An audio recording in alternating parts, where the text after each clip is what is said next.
dobrý deň, milí diváci. Vítam vás v ďalšej časti relácie Po stopách zdravia. Dnes vám predstavíme ďalšieho výnimočného domáceho lekára, akým je Sužok. Sužok predstavuje jednoduchý systém pôsobenia na určité body na rukách a nohách nášho tela, ktorými môžeme ovplyvniť zdravé fungovanie nášho organizmu bez použitia chemických liekov. Poďme sa pozrieť, ako Sužok prebieha. Sužok je metóda, ktorá vznikla v Kóreji, vyvíjala sa okolo 3000 rokov a profesor Park-ji-woo ju dovyvíjal v 80. rokoch. V roku 1984 vytvoril profesor Park-ji-woo kompletný popis liečebného systému cez ruky a nohy človeka. Aplikáciou metódy Sužok pôsobíme na ruky a nohy človeka, ktoré predstavujú akoby riadiaci systém ľudského organizmu, pomocou ktorého človek reguluje a udržiava svoje zdravie. Tá metóda sa vlastne dostala do sveta tým, že v Černobyli, keď bola tragédia, černobylský reaktor, tak profesor Park-ji-woo ruskej vláde pomoc a touto metódou pomáhali postihnutých oblastiach ľuďom. Po černobylskej jadrovej havárii sa metóda rozšírila do celého sveta. V roku 1991 si profesor Park nechal metódu Sužoku licenčne registrovať v Londýne. Odvtedy sú vo viacerých krajinách sveta organizované kurzy metódy Sužok pod vedením lekárov z Honory Academy v Moskve, kde sa zároveň nachádza najväčšie medzinárodné školiace stredisko tohto odboru. Systém Sužok sa delí na niekoľko levelov. Ten najzákladnejší level je tzv. Systém podobnosti tela, a už samotné slovo Sužok znamená ruka a noha. Systém podobnosti tela znamená to, že predstavme si našu ruku ako naše telo. To znamená, že toto je hlava, tieto dva prsty sú ruky a tieto dva prsty sú nohy. Čiže keď otočím ruku takto a palec dám takto, tak stojím na nohách a tu mám pravú ruku a ľavú ruku. Čiže krásne teraz môžem pracovať, to znamená, bolí ma zápestie, idem sem. Bolí ma rameno, idem sem. Bolí ma koleno, idem sem. Bolí ma hlava, idem sem. Bolí ma vnútornosti, čreva, žalúdok, všetko je na dlani. Srdce. A takto je na celej ruke celé náš telo. Treba si uvedomiť, že celé naše telo je jeden úžasný malý vesmír, ktorý je v rovnováhe.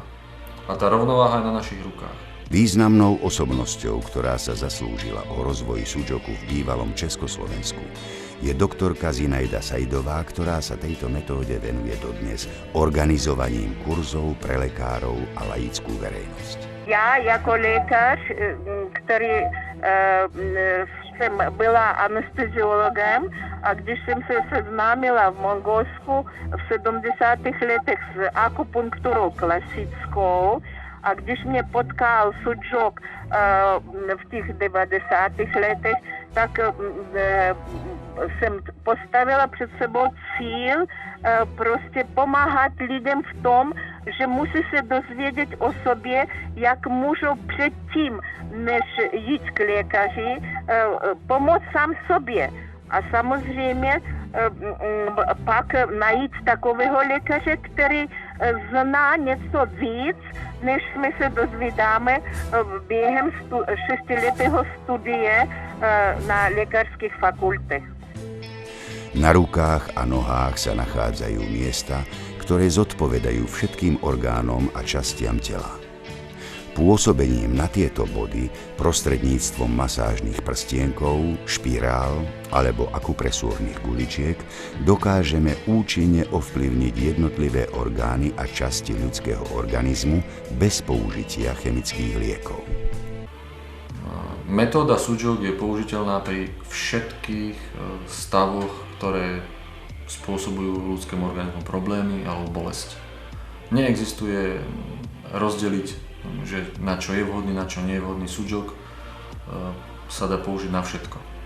To znamená, že či mám mechanické poškodenie, či mám psychické problémy, alebo či trpím inými problémami, ako je tlak, alebo vnútorné orgány sú zasiahnuté, to všetko môžem ovplyvniť. Každý dotyk, každé stlačenie ovplyvňuje dráhy v tele a je to vlastne, tak by som povedal, taká malá tsunami, ktorá prebehne telom, keď stlačím. Už dlhší čas som mala problémy s klbom, bolel ma, už som sa nemohla ani pohybovať. Tak som navštívila ortopéda a ten mi diagnostikoval, že si musím dať operovať bedrový klb. Dal mi francúzsku barlu a lieky na utišenie bolesti. Okamžitý účinok Sujoku napríklad, taký evidentne viditeľný je pri klasických problémoch, ako sú seknuté kríže, udretý úraz, napríklad niekto sa udre silno a v tom momente vieme odstrániť jedným dotykom a stlačením bolesť je preč.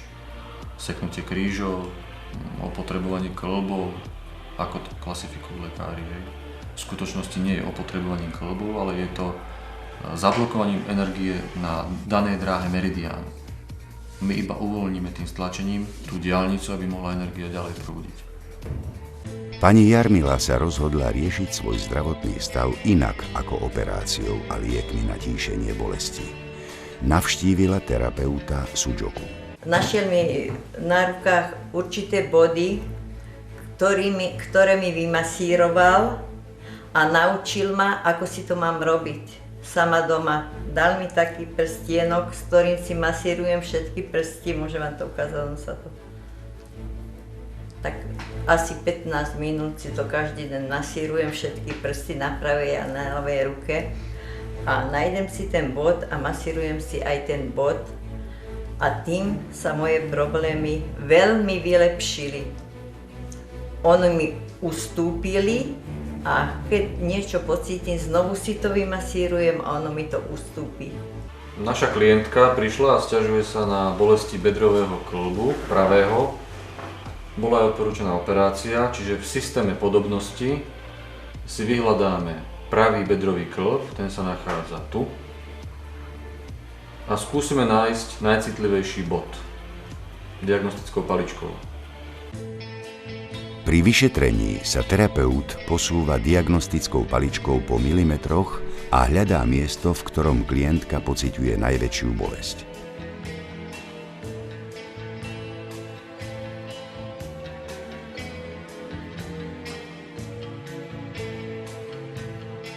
Klb musí byť vyšetrený z vonkajšej aj z vnútornej strany.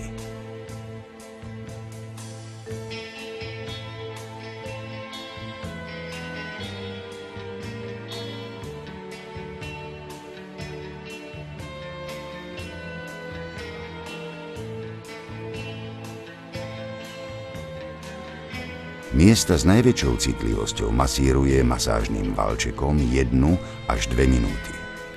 Po masáži bolesť postupne vymizne a objaví sa pocit tepla.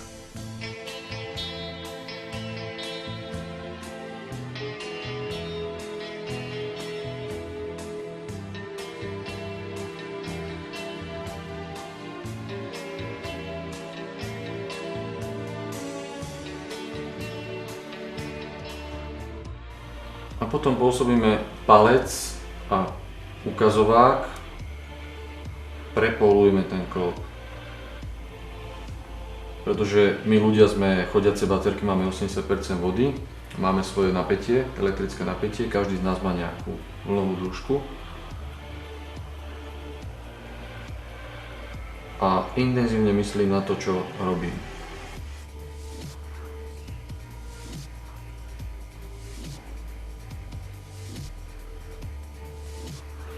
Tak, to je všetko. Pri prvom kontakte terapeut Sujoku dôkladne vyšetrí klientovi ruku, ktorá už na prvý pohľad odhalí niektoré skryté symptómy začínajúceho sa ochorenia. Proto je nutno podívat se i na tu dlaň z obou stran, ze strany dlani a hřbetu, protože když vidíte tam informaci ve formě buď barevných změn, nebo bradavičky, nebo jizvičky nějaký, nebo změní barvu. To už je informace, že na tomto místě vám tento orgán dává informaci, že není v harmonii, že se něco děje. To prvý článok je naša hlava, druhý článok je naša hruď a tretí článok je brucho. Otočíme ruku, máme zátylok, hrudná chrbtica, bedrová chrbtica. Hej. Na celom prste máme celé telo. Tento prstenok, keď si nasadíme na prst a začneme s ním chodiť hore, dole, tak na mojej pokožke si všimnete jednotlivé vpichy, hej. Tie hrany sú ostré. Vlastne masíruje celé telo. To znamená, že keď si položím na prvý článok, teraz si prechádzam po hlave a po tvárovej časti, idem na krk, teraz som na hrudníku, teraz som na brušnej dutine a bedrách a schádzam dole k análu. Čiže prebehol som celé telo cez celý prst. Momentálne si masírujem celé telo. Je to podobné ako keď ležíte u maséra a ten vás masíruje, len nedokáže v tej rýchlosti prebehnúť celé telo. Vy to urobíte jedným pohybom. Tým krúžkom, keď si masírujem, to je taká príjemná záležitosť. To ma nič neboli ani nič a je mi tak príjemné. Ale ten bod si nájdem, kde ma najviac bolí a si ho stláčam a masírujem. Ale není to až taká bolesť, ktorá sa nedá vydržať. Ale mi to veľmi pomáha. Takže toto je úžasné, proto masáži jedným prstinkem, který představuje spirálu, a to je naše DNK, my můžeme stimulovat všechny orgány i preventivně, aby jsme se vůbec nedostali k té chorobě nebo k tomu symptomu. Protože každý symptom, který člověk má, buď bolesti nebo onemocnění kteréhokoliv orgánu, to je informace, to je nápověda nebo zvonění, že se něco děje v tom orgánu. Sudžok je metóda úplne bezpečná. Je možné ju aplikovať na všetky vekové kategórie. Ošetrenie môžeme kombinovať s klasickými liečebnými postupmi. Naviac je sudžok účinný aj v prípadoch, kedy je použitie chemických liekov nevhodné alebo neprináša žiaducí efekt. V niektorých krajinách využívajú metódu sudžoku aj pri liečbe zvierat. V Saudskej Arábii sa aplikuje v niektorých luxusných veterinárnych klinikách pri liečbe plemenných koní, a to v prípadoch, kedy nie je vhodné použiť liečbu antibiotikami alebo inými veterinárnymi preparátmi.